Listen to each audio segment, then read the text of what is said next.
Well, I've made another short film, and this time I actually had quite a few people ask me how I made it, so time for a making of video. If you haven't seen it yet, I would suggest watching that first. You can see it right here. The last short film that I made was an adventure epic that I shot in multiple countries with multiple sets, and we even shot in a World Heritage Site. So I tend to make overly grand plans.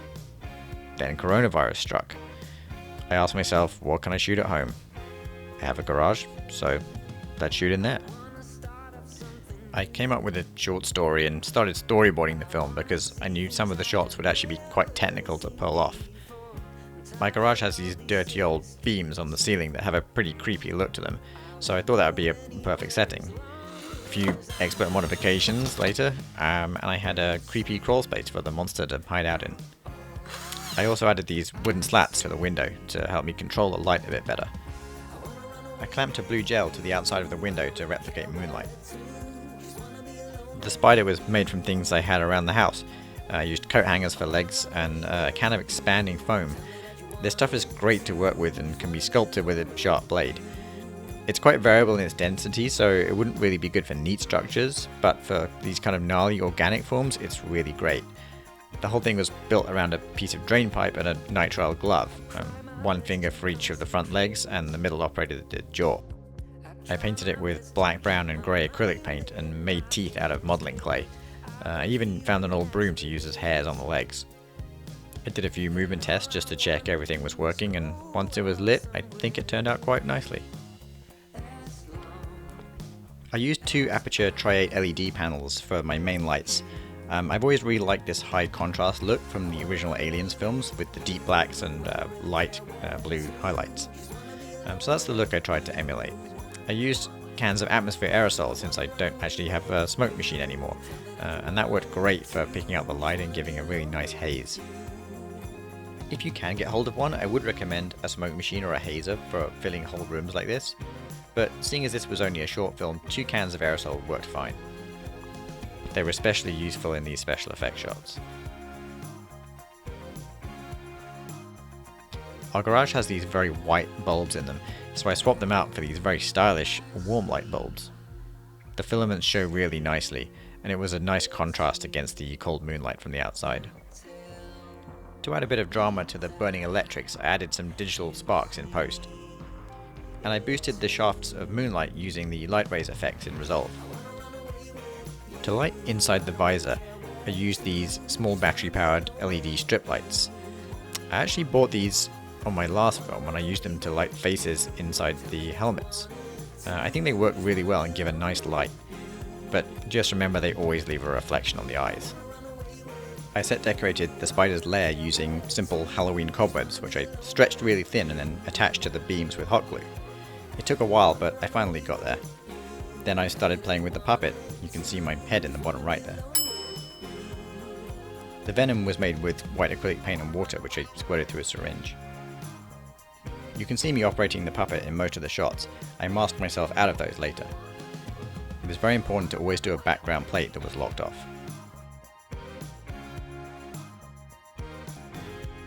The syringe and white acrylic paint was used again for the dripping fangs.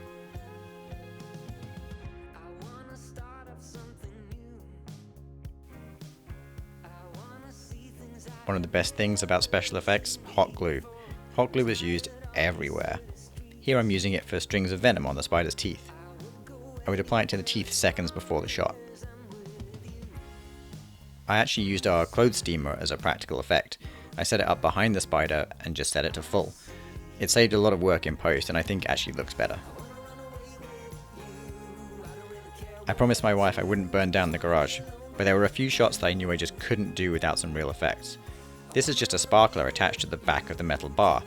You can see that the blade of the saw isn't actually moving. Here I just used a match to generate a bit of smoke at the end of the burning wire.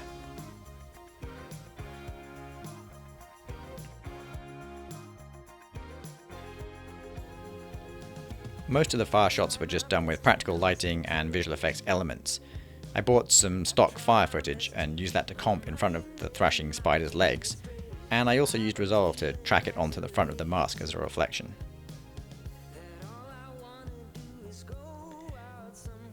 For this shot I had the Aputure light remote in my hand and I would just key it as I jumped back. I added some heat haze in post with Resolve. I also had to crop in to avoid the remote in my hand. This is one of the most complicated composites of the film. I did it all with a locked off camera.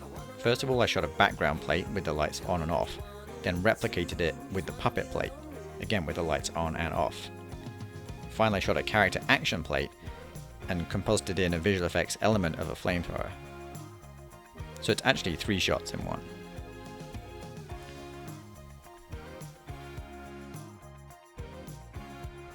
The shot of the character backing away from the spider on the floor was another 3-shot composite.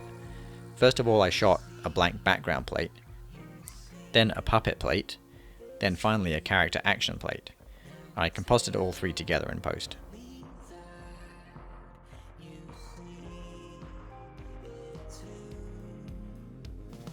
For the last shot of the film I had to use a few tricks.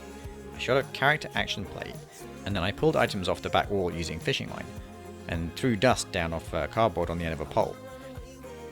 I knew that if everything fell reasonably vertically, they wouldn't overlap in the final composite.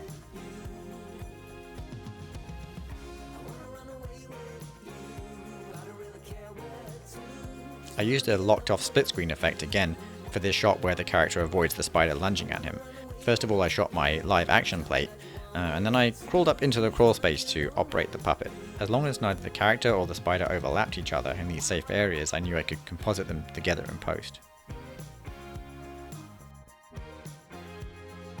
I knew that the shot of the spider coming down on its web behind the character wasn't really going to work with wires, but I shot this test shot for reference and then I turned to green screen. Only the spider's front 4 legs are actually controllable, so I removed the back 4 and shot them individually against the green screen, then comped them together and gave them some motion. I turned to green screen again whenever the spider action had to overlap the character action, because I couldn't mask that. In this shot the spider is walking towards our character, and I just added a slight zoom in post to mimic some camera movement. I also used green screen to layer in the giant spider at the end of the film. To bring the shot together I used some stock fog footage which I placed in the foreground, replaced the black sky with some slightly brighter moonlit clouds, added a camera blur to mimic depth of field, and animated a basic moving shadow under the spider's body to link it to the roof. I shot the film on Blackmagic cameras, so I decided to do the whole post-production process in Davinci Resolve. I've used Davinci to edit my last few films, and I really like the way the workflow moves seamlessly from the edit page to compositing in Fusion to the audio project and then delivery. Having everything in the same ecosystem with no round tripping between various pieces of software is a real brain saver. I graded the film first by applying a Kodak LUT in Resolve, and then adjusting the curves and other parameters until I had something that I was pleased with. I shot the whole film in ProRes HQ, so that gave me a lot of color control. I thought about shooting in RAW, but I just didn't have the storage space. Seeing as I shot this film myself, I couldn't realistically also record any good location sound, so I decided to build the whole audio environment from scratch. I recorded Foley using my Marantz PMD660 recorder, and anything that I couldn't mimic I got from Epidemic Sound. I subscribed to them recently and they have a great effects library. So that's it really. I hope you found this first making of video informative, and hopefully it inspires you to try out some of these techniques for yourself. I'll put a more detailed gear list in the video description. Feel free to like and subscribe, and I'd love to see more of the practical special effects and camera tricks that inspire, amaze and excite you. So leave them in the comments below. Thanks for watching.